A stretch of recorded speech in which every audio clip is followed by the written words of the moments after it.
نحمده ونصلي على رسول الكريم اما بعد اعوذ باللہ من الشیطان الرجیم بسم اللہ الرحمن الرحیم. ہماری درسگاہ میں یہ جو استاد ہوتے ہیں حقیقت میں یہی تو کام کی بنیاد ہوتے ہیں. سنہرو داد ہم جب بھی کسی کی کامیابی کی ہر ایک روداد میں یہ مرکز روداد ہوتے ہیں. یہی رکھتے ہیں شہر علم کی راہ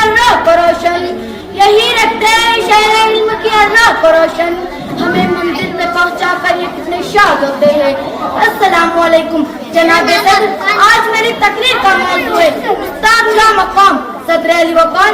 آج جب مجھے یہ موضوع ملا تو میں سوچ میں پڑ گئی کہ شاید میں اس موضوع کے ساتھ انسان نہ کر پاؤں گی، کیونکہ بقول شاید ادب بھی ایک کرینہ ہے محبت کے کرینوں میں. ادب بھی ایک کرینہ ہے محبت کے کرینوں میں. استاد ایک نگینہ ہے جنت کے نگینوں میں.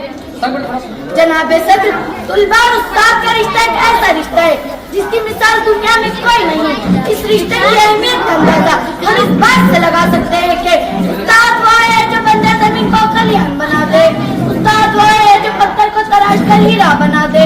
استاد وہ ہے جو کسان بھی ہے ماں ہمارے وطن بھی ہے. استاد وہ ہے جو کسان بھی ہے ماں ہمارے وطن بھی ہے.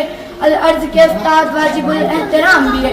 صدر علی وقار امام غزالی نے بھی استاد کے بارے میں یہی فرمایا کہ میرے حقیقی باپ نے تو مجھے آسمان سے زمین پر لا دیا، لیکن میرے روحانی باپ نے مجھے زمین سے آسمان پر پہنچا دیا.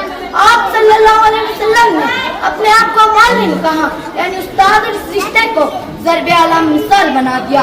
میرا تو یہ دعویٰ ہے کہ جس طرح پھولوں کو چمن کی ضرورت ہوتی ہے، چاند کو چمک کی ضرورت ہوتی ہے، سورج کو چمک کی ضرورت ہوتی ہے، اسی طرح معاشرے کو استاد کی ضرورت ہوتی ہے.